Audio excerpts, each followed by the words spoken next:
Bismillahirrahmanirrahim.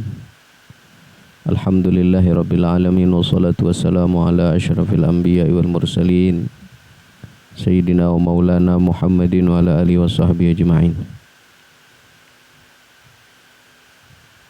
Subhanaka la ilma lana illa ma 'allamtana innaka antal alimul hakim wa la haula wa la quwwata illa billahil aliyil azim. Rabbi shrah li sadri wa yassir li amri wahlul 'uqdatam min lisani yafqahu qawli amma ba'd. Sebelum kita mulai pengajian kita pada malam hari ini, sekitar beberapa jam yang lalu saya dapat info baik dari para sahabat-sahabat asatidz,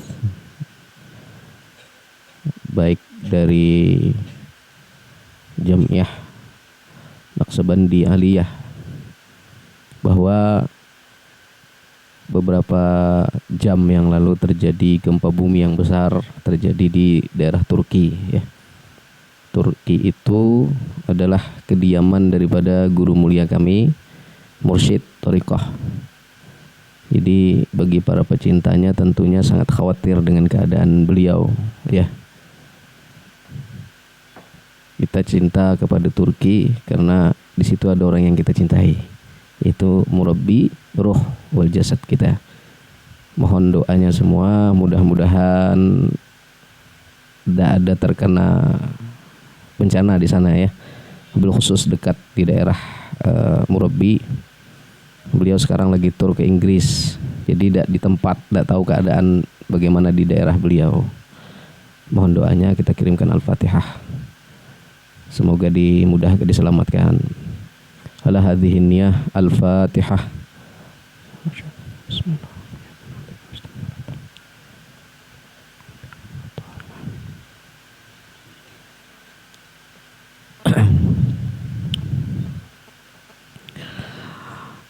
Bismillahirrahmanirrahim. Qala al-musannifu rahimahullahu ta'ala wa nafa'ana bihi wa bi'ulumihi fid dharaini amin. Mengenal nama Allah Subhanahu wa ta'ala Al-Jabbar.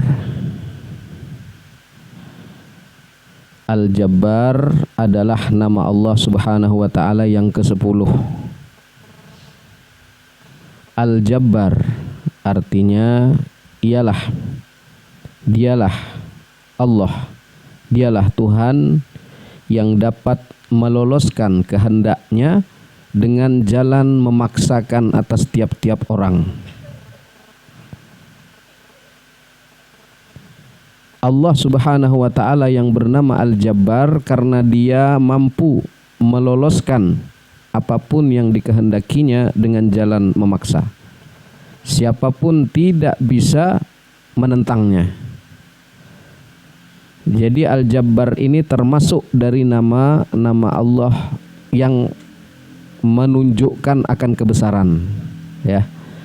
Kalau Ar-Rahman, Ar-Rahim menunjukkan akan kasih sayang atau kelembutannya. Tapi ini Al-Jabbar menunjukkan kebesarannya.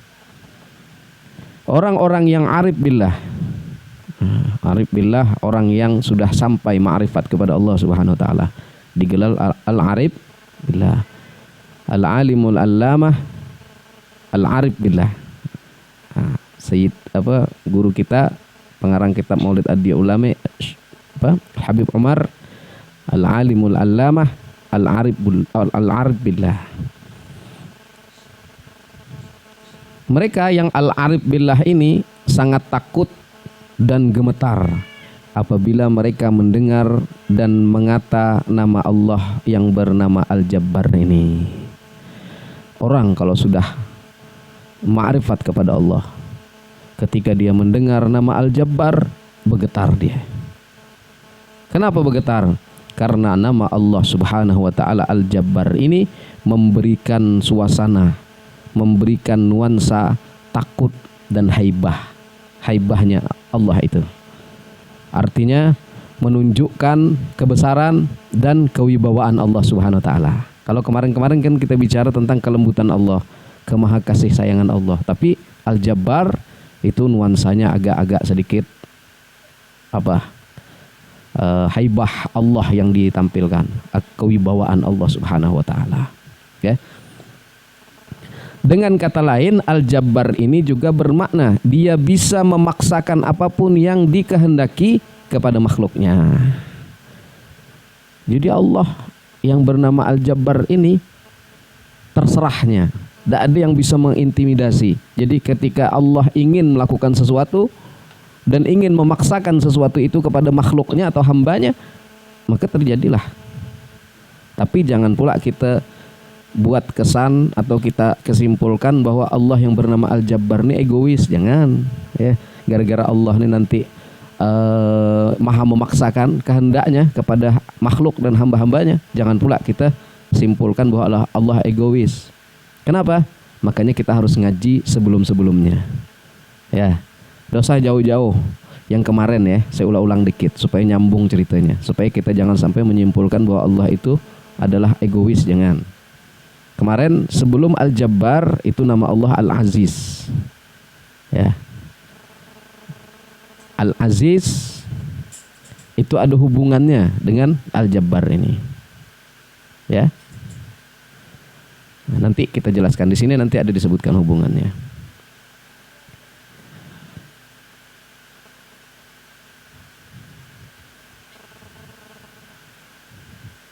Maka siapapun tidak akan bisa untuk menentang kehendaknya itu. Al-Jabbar ini kembalinya kepada sifat iradah atau yang berkehendak. Maka pengertian Al-Jabbar yaitu yang memaksakan kehendak. Nah, di dalam sejarah Islam disebutkan bahwa seorang sahabat yang bernama Bilal bin Rabah radhiyallahu an, ia seorang yang hitam. Ya, Bilal ini orang Afrika, hitam, legam, budak dulunya. Ya. Hamba sahaya. Namun ia dirindukan oleh Allah Subhanahu wa taala.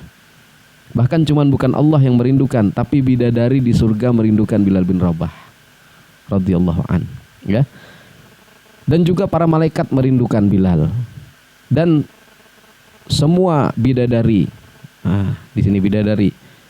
Mereka rindu ingin bertemu dengan Bilal bin Rabah. Apa nih? Kok sampai segitunya Bilal bin Rabah nih? Apa istimewanya nih? Bilal bin Rabah radhiyallahu an termasuk orang yang dipaksakan oleh Allah untuk tetap menjadi seorang muslim. Sehingga apapun kedukaannya ataupun godaannya, ya, rintangannya yang dihadapinya oleh Bilal tadi, ia tidak akan meninggalkan agama Islam. Lihatlah sejarah Bilal bin Rabah yang bagaimana ia disiksa di atas padang pasir yang sangat panas dan diletakkan di atas dadanya batu yang sangat panas oleh tuannya. Maka Bilal bin Rabah tadi apa? Mengucapkan apa? Yang kita kenal, ahadun ahad, ahadun ahad, ya. Nah, bermacam-macam siksaan yang ditimpakan kepada Bilal bin Rabah radhiyallahu an, namun semua itu tidak menggoyahkan keimanannya. Akhirnya melalui Sayyidina Abu Bakar Siddiq, kemudian Bilal bin Rabah ditebus, dimerdekakan, ya, oleh Sayyidina Abu Bakar Siddiq, sehingga akhirnya Bilal bin Rabah, ya, dimerdekakan tadi. Dan pada waktu perang Badar, Bilal bin Rabah radhiyallahu anhu berhasil membunuh bekas tuannya. Siapa? Umayyah,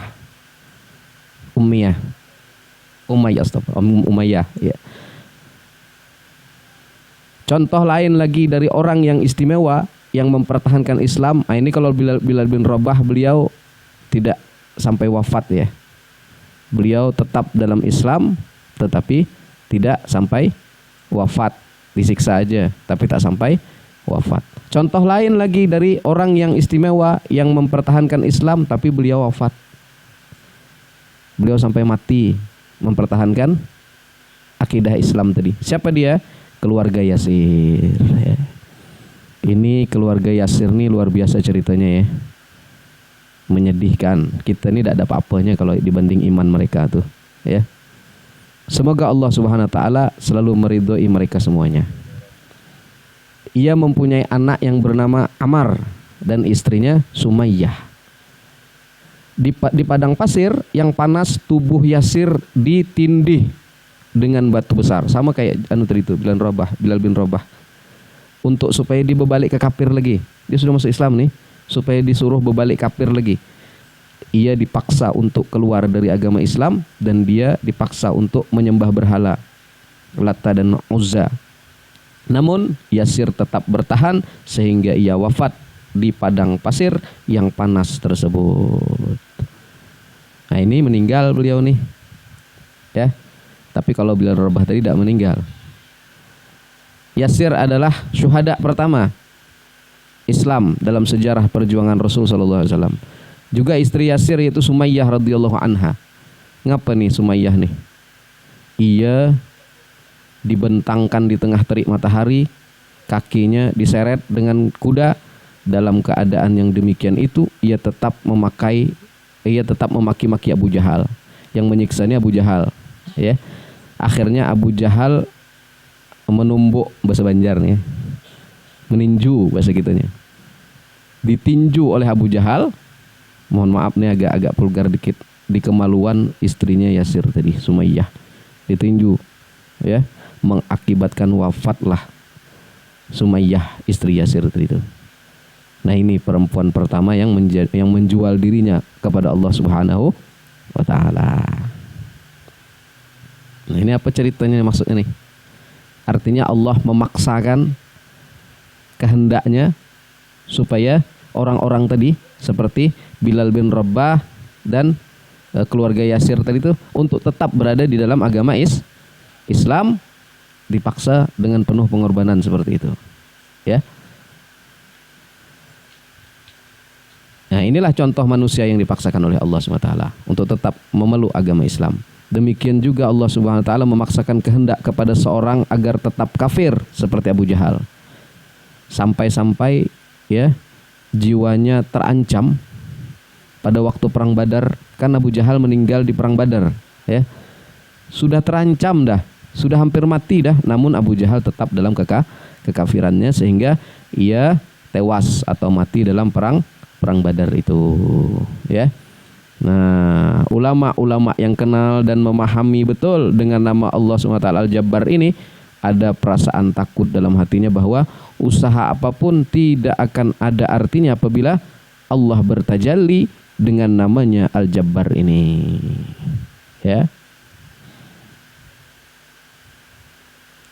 Nah, inilah pengertian daripada Al-Jabbar. Allah bisa memaksakan.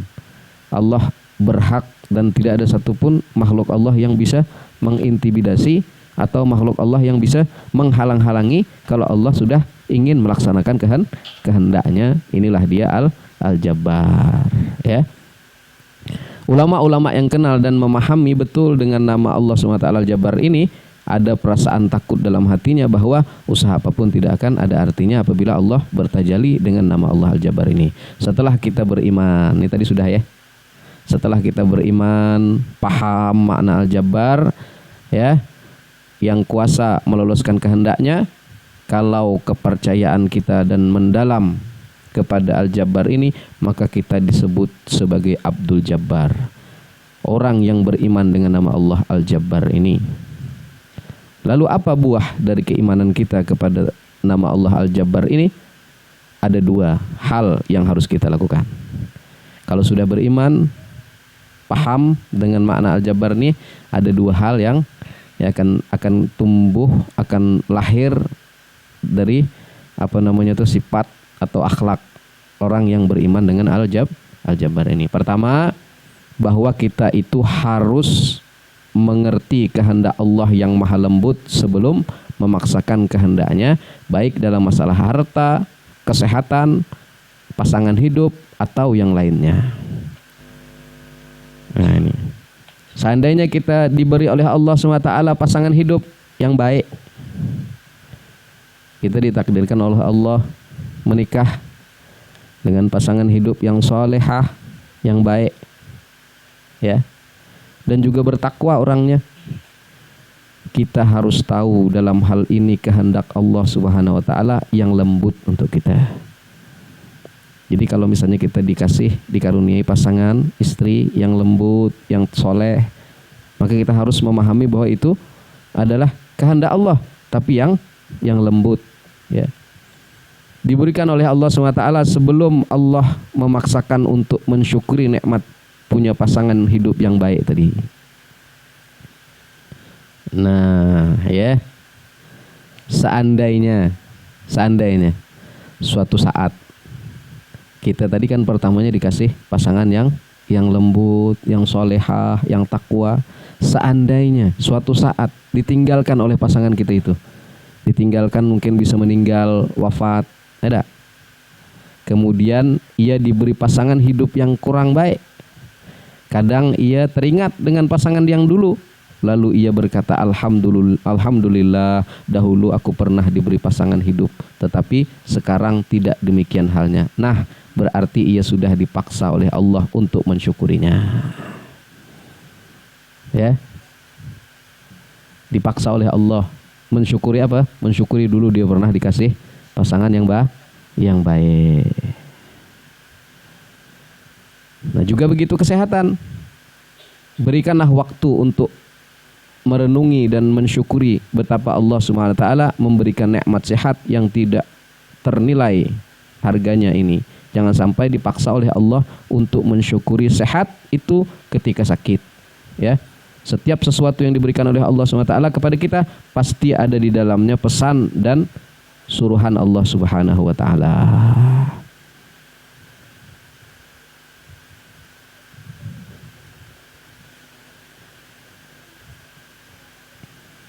Di sini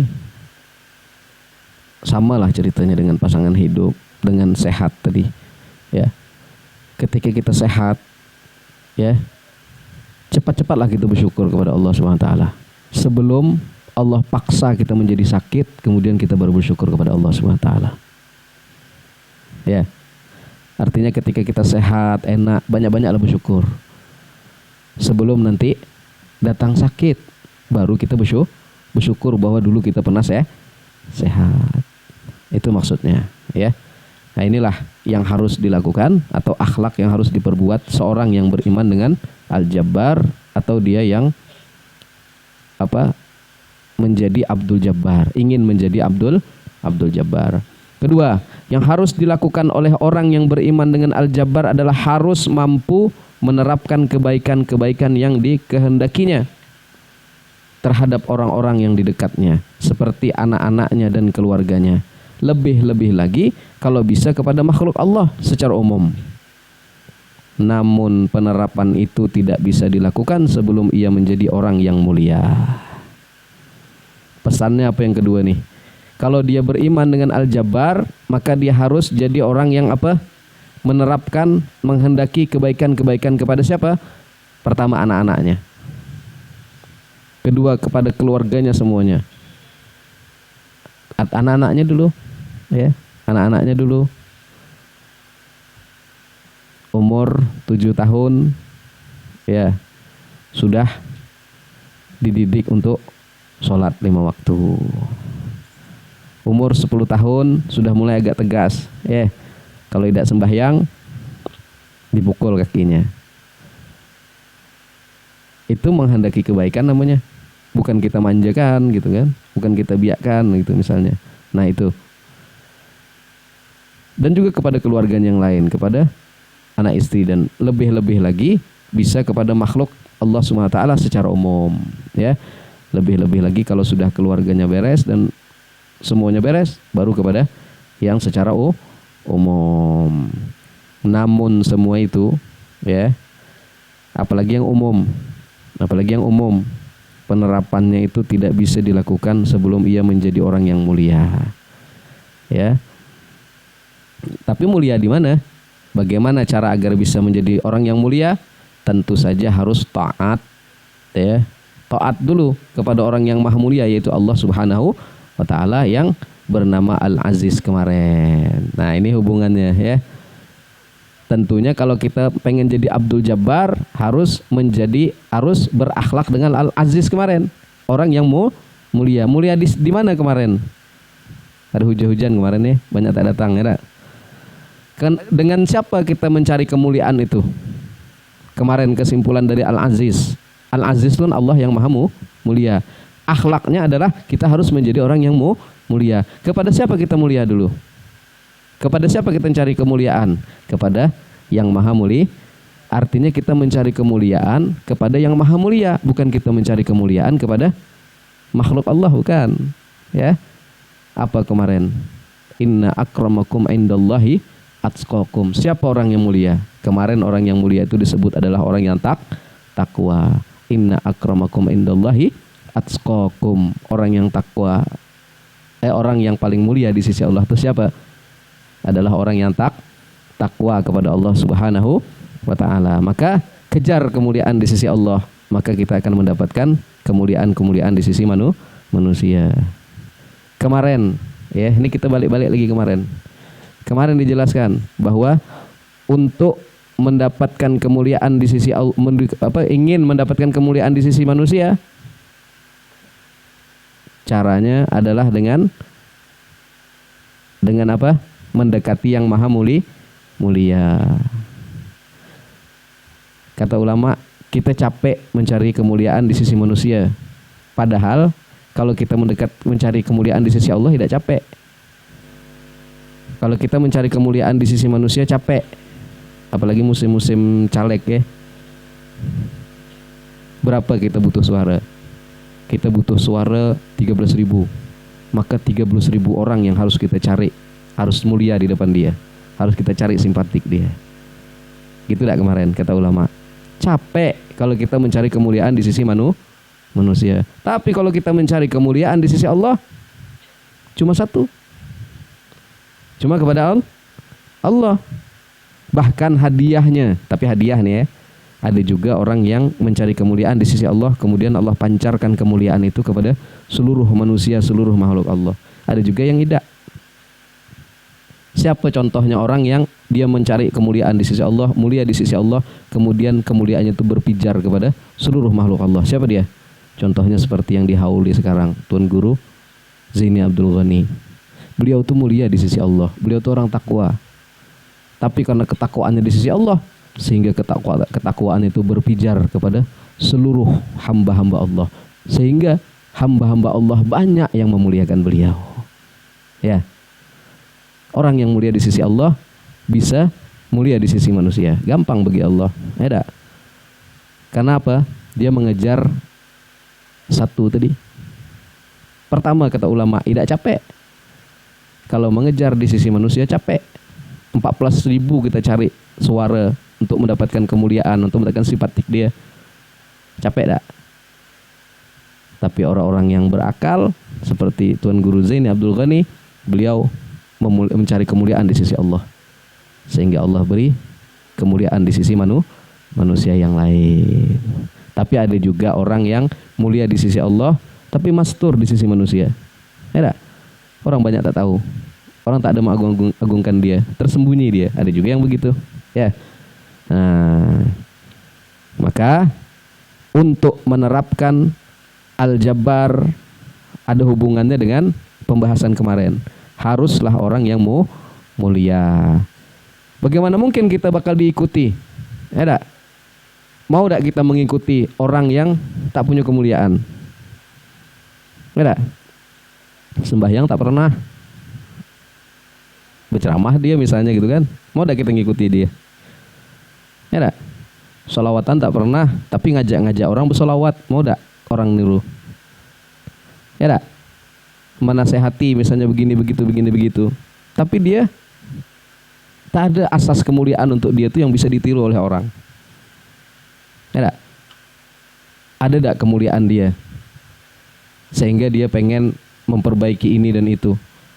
Ada tak kemuliaan dalam diri dia tuh di mata orang-orang sehingga dia pengen begini dan begitu, ingin ingin ini untuk apa istilahnya, untuk merubah terhadap orang-orang di dekatnya, untuk keluarganya, untuk anak-anaknya, bahkan untuk orang secara umum. Bisa tak dia diikuti bahasanya? Bisa tak dia diikuti titahnya? Bisa tak diikuti perilakunya, diteladani? Tak bisa. Kenapa Rasulullah bisa diikuti? Rasulullah SAW diikuti. Bahkan di dalam catatan Michael Hart. Michael Hart tuh orang yang meneliti orang paling berpengaruh di seluruh dunia nih. Ada 100 tokoh yang berpengaruh, Rasulullah urutan pertama. Padahal dia orang Kristen, bukan orang Islam. Tapi beliau datanya secara fakta. Walaupun dia bukan Islam, tapi dia mencari datanya, faktanya begitu. Rasulullah orang yang paling berpengaruh di seluruh dunia. Kenapa berpengaruh? Nabi Isa urutan keempat padahal. Yesusnya dia urutan keempat. Kenapa? Karena Nabi Muhammad lah satu-satunya manusia yang semua gerak-geriknya diikuti oleh umatnya. Dari cara makannya diikuti umatnya, dari cara bersisirnya diikuti umatnya, dari cara jalannya diikuti umatnya, dari cara memakai sandal diikuti oleh umatnya, dari cara minum diikuti, cara tidur diikuti. Kenapa beliau sampai diikuti banyak hal dalam segala kehidupannya? Karena beliau orang mulia. Kenapa beliau diikuti? Karena dia jujur di Mekah. Sebelum jadi nabi sudah digelar sebagai orang terkenal dengan jujurnya. Jadi kesimpulannya, Al-Jabbar haruslah dia menjadi orang mulia dulu, baru dia bisa berkehendak kebaikan kepada orang lain, menerapkan kehendak kebaikannya tadi itu. Bisa dipahami ya? Nah, itulah hubungannya dengan Al-Aziz kemarin. Hamba yang bisa memahami makna Al-Jabbar adalah hamba yang sudah mampu memahami dan mengamalkan makna Al-Aziz kemarin. Ya, kan Al-Aziz kemarin buah daripada beriman dan memahami Al-Aziz adalah menjadi pribadi yang mulia. Maka jadikan diri kita dulu mulia sebelum kita berakhlak Al-Jabbar tadi. Dan inilah hikmah kenapa Allah Subhanahu wa taala meletakkan namanya Al-Jabbar sesudah nama Al-Aziz. Begitulah terus ya. Ya, begitulah. Sebelum ini didahului oleh ini. Sebelum Al-Malik, Allah yang Maharaja didahului oleh apa? Oleh Ar-Rahman Ar-Rahim. Allah mendahulukan kasih sayangnya dulu, baru ke maha kuasaannya, ya, baru rajanya, tapi kasih sayang dulu. Ya, sampai Umar bin Khattab mau melantik gubernur, ya, melantik gubernur, sekali ditengok Umar bin Khattab menciumi anak-anak cucu-cucunya, 10 apa berapa cucu-cucunya diciumi semua sama Umar bin Khattab. Terkejut calon gubernur tadi. Wahai Amirul Mukminin, engkau sering ya melakukan ini kepada cucu-cucumu? Iya, kata Umar, seringlah aku cium cucu-cucu aku. Aku, katanya, seumuran nih tak pernah cium cucu aku. Seumur hidup nih aku tak pernah cium cucu aku. Kalau gitu, kata Umar, kau tak jadi gue lantik jadi gubernur. Kenapa tak jadi? Karena tak punya sifat kasih sayang. Seorang raja, seorang pimpinan, sebelum dia menjadi seorang pimpinan, seorang raja, dia harus punya sifat kasih sayang dulu. Sampailah ke nama Al-Jabbar tadi. Sebelum dia menjadi Al-Jabbar, dia harus menjadi orang yang mulia dulu pribadinya, mulia dulu akhlaknya, mulia dulu perilakunya. Baru dia berhak mengaku diri sebagai Abdul Jabbar tadi. Bisa dipahami ya? Insyaallah ya, mudah-mudahan kita ini menjelaskan. Tapi saya berniat setiap kali pengajian dimanapun, setiap kali ceramah dimanapun, saya niatkan, pertama yang saya dapat nih, nasihatnya bukan tertuju kepada kalian semua, tapi tertuju pertama kepada diri sendiri dulu. Ya, nasihat nih tujuannya kepada diri sendiri dulu. Gitu kata Habib Umar bin Hafid. Supaya kita bisa dakwah. Kalau tak kayak gitu, tak bisa dakwah kita. Karena kita ini semuanya punya kekurangan. Jadi kalau ada orang bilang, kau ini berdakwah, kau juga macam mana orangnya? Ada kan gitu kan? Tak bisa kita berdakwah kalau kita melihat kita nih semua perlu punya kekurangan. Maka setiap kita menyampaikan nasihat kepada siapapun, kepada teman kita, kepada saudara kita, kepada istri kita, kepada anak kita, niatkan bahwa pertama kali yang kita sampaikan untuk diri kita sendiri, baru kepada mereka. Itulah ya rumusnya supaya kita bisa berdakwah. Samping kita Ustadz Fatih kemana-mana nih ceramah, ya Ustadz Azmi juga sudah mulai juga ceramah, ya niatkan seperti itu. Jangan sampai kita berniat merasa lebih baik daripada orang lain. Jadi itulah ya.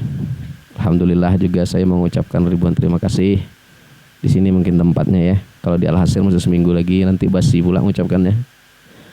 Mengucapkan ribuan terima kasih yang sebesar-besarnya kepada seluruh pihak, mobil khusus yang hadir di sini sudah membantu terselenggaranya acara Isra wal Mi'raj Nabi besar Muhammad SAW malam minggu tadi di Gedung Runtuh ya. Kami tak bisa membalas, kami tak bisa memberikan upah capeknya. Kita minta kepada Allah SWT, mudah-mudahan kita bagian daripada orang yang menghidupkan syiar-syiar Allah Subhanahu wa taala.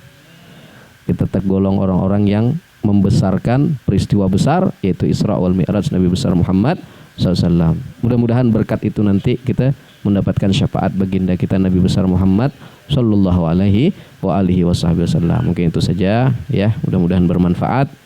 Wallahu a'lam bisawab. Assalamualaikum warahmatullahi wabarakatuh. Al-Fatihah.